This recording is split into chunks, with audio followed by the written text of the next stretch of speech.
The phone rang exactly at 7 in the morning, so sharply that Lily dropped her mug of coffee right onto the floor. The hot liquid spread into a puddle, reflected in the fridge door, and for a moment it seemed like her life itself was spilling out in a thin stream, leaving sticky stains on the tiles. "Hi, sweetheart," came her mom's voice, so bright and sunny that even the neighbors' cats could have woken up from it. "I have wonderful news. I'm coming to see you." "Coming where?" Lily blinked, as if someone had suddenly flashed a light in her eyes. "To you, in New York," her mom repeated, with the same excitement people usually reserve for announcing they've won the lottery. "I finally want to meet your Alex and see where you two live." A second of silence, then another. And then, in Lily's head, a panicked firework went off. Alex, the one who didn't exist. 2 hours later, she was standing behind the counter at the Moonlight Diner, where she worked as a waitress. Her hair had fallen out of its ponytail, there was a ketchup stain on her apron, and she had the distinct feeling that her life was tumbling into the abyss with almost comic elegance. "What's with the funeral face?" asked Nate, her coworker, tall, messy-haired, with that perpetually teasing glint in his eyes. "Someone die?" "Almost," Lily whispered. "My dignity, and maybe my future." She told him everything. How 3 years ago, not wanting to disappoint her mom, she'd said she worked as a lawyer at the prestigious firm Wolf & Hart. How she'd added a little detail to make it sound believable, a boyfriend, a colleague, someone she was serious with. And how now that little fantasy was coming to life, complete with her mom, a suitcase, and a pair of innocently curious eyes. Nate listened, holding his cup of coffee. And the longer she talked, the wider his grin grew. "So you created an entire phantom world? With a fake career and a fictional boyfriend? It sounds awful when you say it like that." "It sounds brilliant." "Brilliant?" Lily almost snorted. "My mom's going to be here in 6 hours." "Then you've got 6 hours to find a boyfriend." She sighed and looked at him with that very specific expression that usually meant, "I'm about to say something insane, but you'll agree because you're a decent person." "Nate?" "No." He raised a finger. "If this is what I think it is, no. You're the only one I can ask. I don't know how to pretend to be a lawyer." "You know how to wear a shirt and talk. That's half the job." She spoke quickly, like a prosecutor delivering her closing argument, and he laughed, certain he'd never actually agree. But then she added, softly, "Please, just for one evening. She'll leave happy." The silence stretched. Then Nate sighed. "Fine, but if I accidentally say something that doesn't match your story, you fix it. Deal." Lily threw her arms around him, almost knocking over a tray of desserts. 6 p.m. Her apartment, cleaner than it had ever been. On the table, a cheese platter, candles, a bottle of wine she couldn't really afford. The doorbell rang. First came her mother, Mrs. Brown, slender, wearing a peony-colored hat, and that confident smile of someone absolutely certain her daughter was successful, in love, and fulfilled. And 5 minutes later, Nate, in a blazer clearly a size too small, and holding a bouquet that looked suspiciously cheap. "Hi," Lily exhaled. "Darling," he boomed, a little too loudly, pulling her into an embrace, as if physical contact might somehow keep him from collapsing under the weight of his role. Her mother was already glowing. "At last I get to see you, Alex." Nate blinked. "Good evening, Mrs. Brown."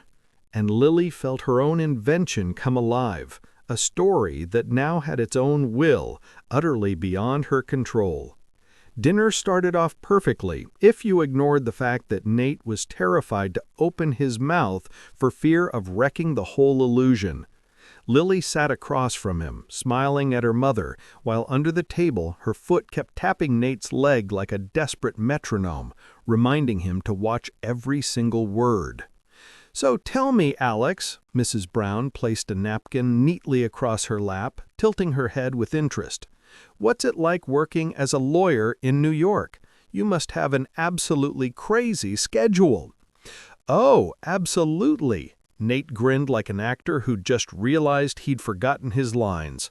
Elizabeth and I. "Lily," her daughter hissed through her teeth.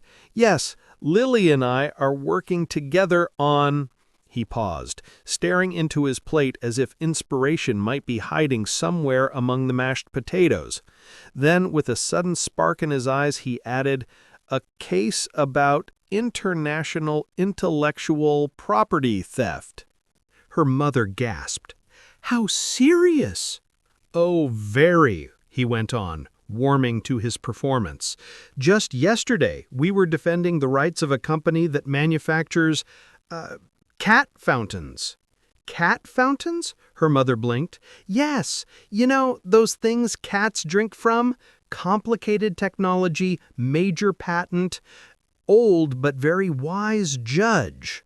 Lily shot him a glare that could have incinerated the entire diner. "Yes, Mom, it's a very important case," she said quickly, trying to plaster over the cracks in his logic. "We barely sleep these days." "I can tell you make a wonderful team," Mrs. Brown smiled. "So how did you two meet?" Lily froze.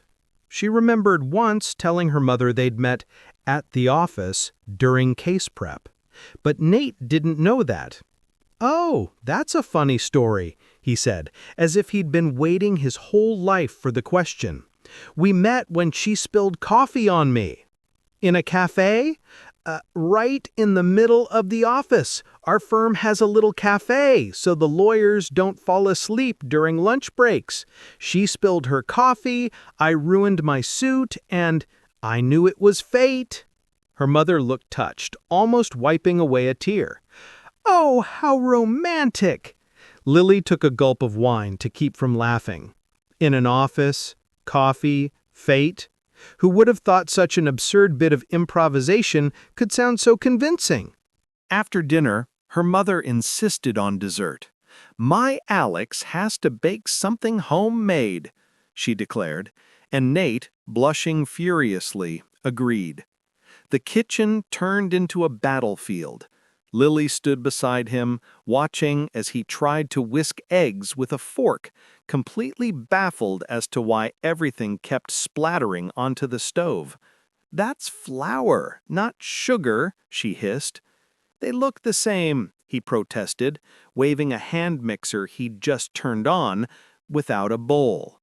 "Oh, God," she whispered, as a white cloud of flour settled on his hair like February snow. "Well," he said with a wink, "at least now I'm a lawyer with hands-on experience in Hell's Kitchen."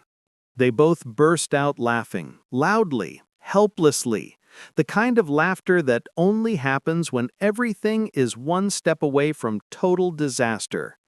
From the living room, her mother peeked in, smiling. "You two seem so happy together." Lily and Nate stopped, looking at each other. And something in her chest shivered ever so slightly. For the first time that evening, she wasn't just grateful for his help. She saw him, not a coworker from the diner, but someone warmer, real. When her mother went to bed, they stayed behind in the kitchen, amid the chaos and the smell of vanilla dough. "You were amazing," Lily whispered, leaning on the counter. "Yeah, especially the egg scene," he joked. "I mean it. I don't know how you survived all of this." "Probably because you panicked so much I couldn't just leave you to it," he said softly. And for a moment a hush fell between them. So quiet they could hear the clock ticking.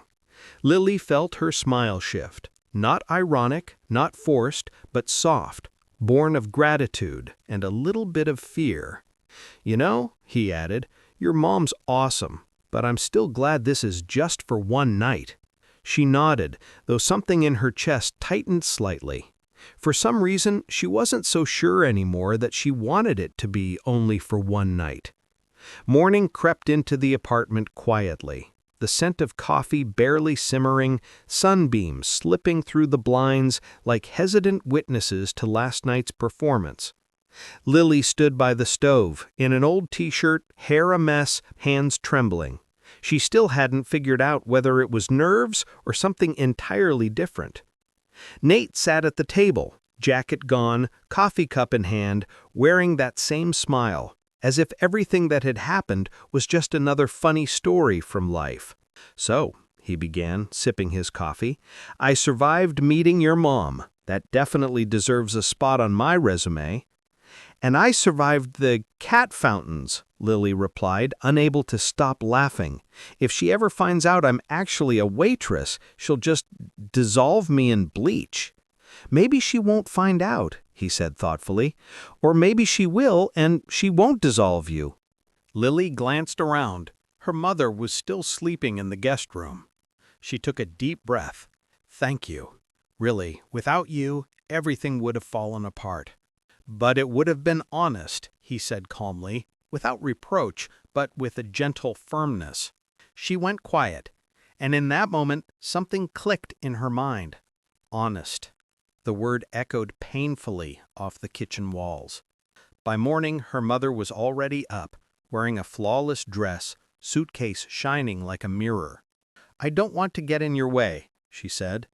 "You young ones have your own rhythm, your careers, your cat fountains." "Yes, Mom," Lily said, her smile strained. "But," her mother paused at the doorway, "I still want to say, I'm proud of you." Lily froze. "Proud of what exactly?" "That you finally look happy," her mother answered gently. "And it doesn't matter whether you're a lawyer or an astronaut. I just want you not to lose this spark." Her mother hugged her, warm, without questions. Then she looked at Nate, smiling with a barely perceptible mischievousness. "And keep her safe. She may act strong, but her heart is delicate." Nate nodded, a little bewildered, and Lily felt her throat tighten. "Mom!" "What, darling?" "You knew everything, didn't you?" Her mother sighed, her smile fading almost to nothing. "I'm not blind, Lily. I saw the pay stub from the Moonlight Diner in your email when you showed me the photos. But I thought, if you made all this up, it means you were hurting, and you had your reasons." Silence. Only the sound of the street outside the window. "I was waiting for you to say it yourself," her mother continued. "But I see you're already halfway there."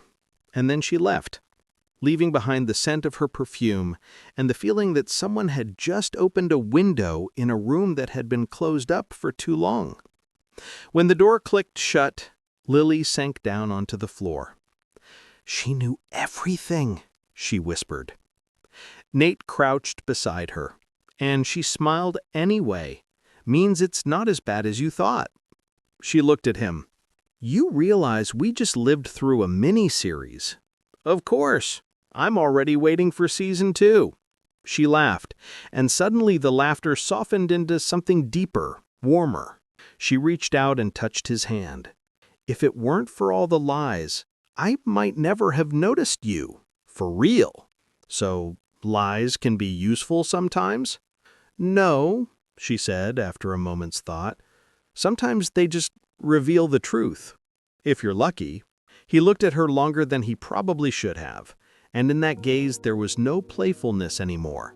They sat by the window, watching the street where New York was waking up in its usual chaos. Cafes, dogs, taxis, the smell of fresh pastries drifting up from below. Everything was real again, slightly imperfect, but alive. "So, what's the next move for Ms. Lawyer?"